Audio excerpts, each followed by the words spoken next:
What's up, Magister Aeneas, here to lead you through lines 198 through 209 of the Aeneid, where Aeneas gives his uplifting speech to his fellow comrades.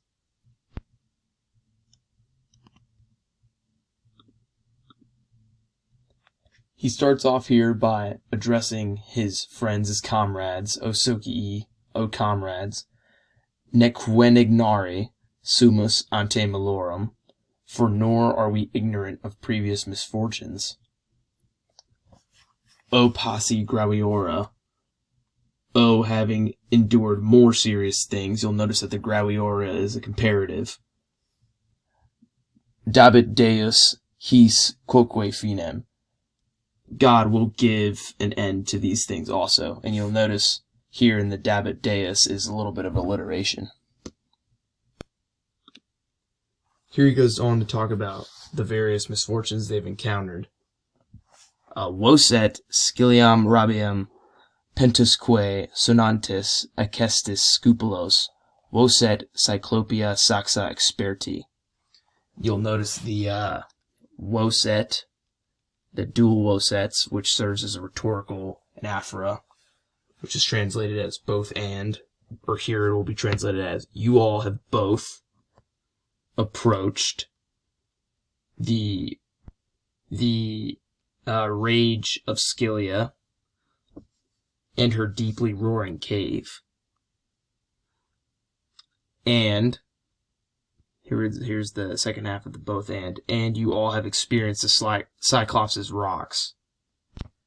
And something special about this acestis is that it's actually a syncopated form of acesistis. Next we move on to Roquat animos, which means recall your courage. Maestrumque timorum mittite, and send away gloomy fear. Coming up here is a very important line.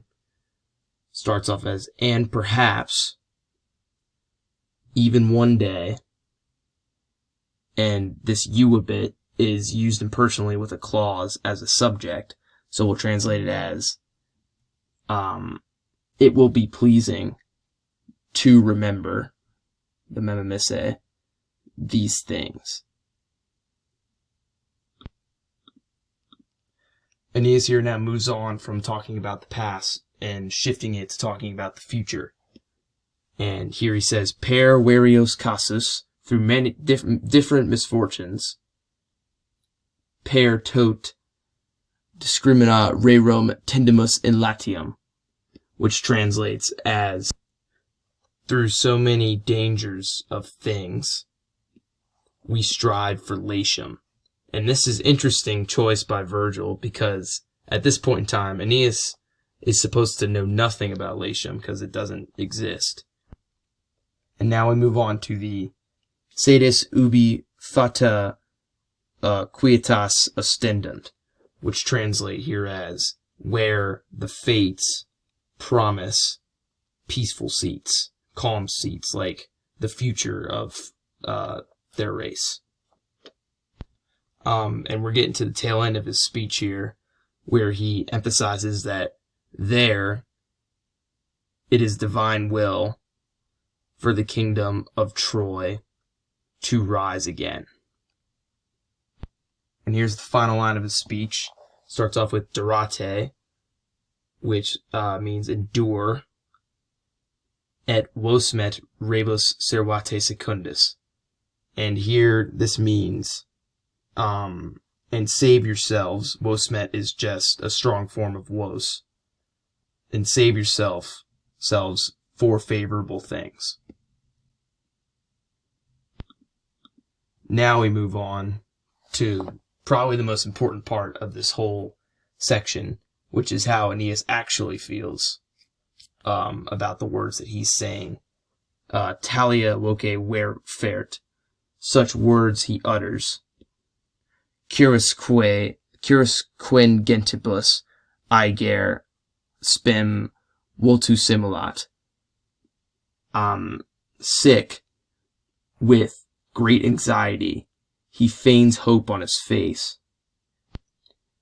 and premit ultum corde dolorum. He pushes the pain deep in his heart. And you'll notice this entire final line is just one giant chiasmus.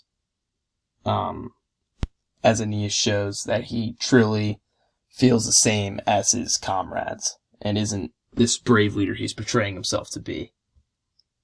Well, thanks for coming by and learning about some Latin.